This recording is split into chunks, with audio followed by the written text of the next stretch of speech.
सभी भाई बहनों को जय मसीह की।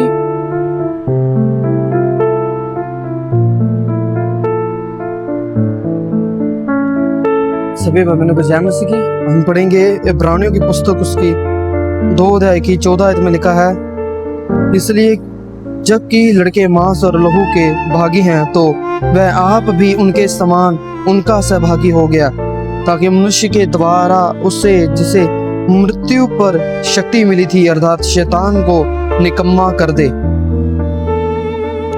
आमीन आमीन। इस एक लाइन के द्वारा पौलुस ने इतना सब कुछ कवर कर दिया और इतना गहरा मैसेज दिया है कि इस वचन में परमेश्वर ने कहा है कि मांस और लहू के भागी होकर, और जो मेरा पिता भी हमारे द्वारा हम जैसे मांस और लहू के भागी हैं, हमारा पिता भी मांस और लहू के भागी हुआ, और वो जो मृत्यु के द्वारा मृत्यु पर जिसे शक्ति मिली थी, जो आदम के द्वारा हुआ था, जिसके द्वारा हमारे जीवन में मृत्यु एंटर हुई थी, उस मृत्यु में वो भी मृत हुआ। मृत्यु उसने ली अपने जीवन में। फिर जब जी उठा तो उस मृत्यु पे राज करने वाले शैतान को उसने निकम्मा कर दिया, ठहरा दिया। इस एक लाइन के अंदर पौलुस ने इतना कुछ कवर किया, हमें इतना गहरा मैसेज दिया है। अच्छा, परमेश्वर प्रभु यीशु मसीह जैसे पृथ्वी पर आए, हमारे साथ सहभागी हुए और उस मृत्यु को, सदाकाल की मृत्यु को उसने रिवर्स किया और शैतान को निकम्मा कर दिया। आज हम मसीह प्रभु यीशु मसीह जीवन जीते हैं। ये बहुत गहरा मैं डीप मैसेज दूंगा कि आज जब हम मसीह प्रभु यीशु मसीह जीवन जीते हैं तो हम शैतान हमारे जीवन में अटैक कर सकता है, हमें बीमार कर सकता है, गिरा सकता है, कुछ भी कर सकता है, लेकिन वो हमें हमारे जीवन से मृत्यु नहीं, हमारी लाइफ नहीं छीन सकता, हमें मृत्यु नहीं कर सकता, डेड नहीं कर सकता। क्यों?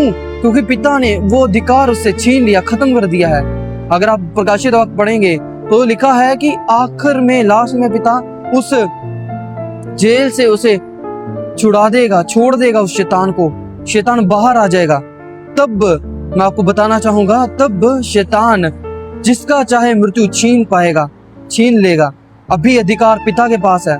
पिता चाहता है जिसे उठाता है, जिलाता है, मारता है, गाड़ता है, जिसे चाहता है उसे जिलाता है, जिसे लाइफ देनी हो उसे देता है, जिसे उसने उठाना हो उसे उठा लेता है। आज पिता के हाथ में है ये। लेकिन जब प्रकाशित आप पढ़ेंगे, जब शैतान छुड़ाया जाएगा तो लिखा है कि शैतान भी ऐसा कर पाएगा, तब शैतान ऐसा कर पाएगा। अभी वो सिर्फ हमें बीमार कर सकता है, घायल कर सकता है, गिरा सकता है, कुछ भी ठेस पहुंचा सकता है, ठोकर खिला सकता है, लेकिन वो हमें मार नहीं सकता।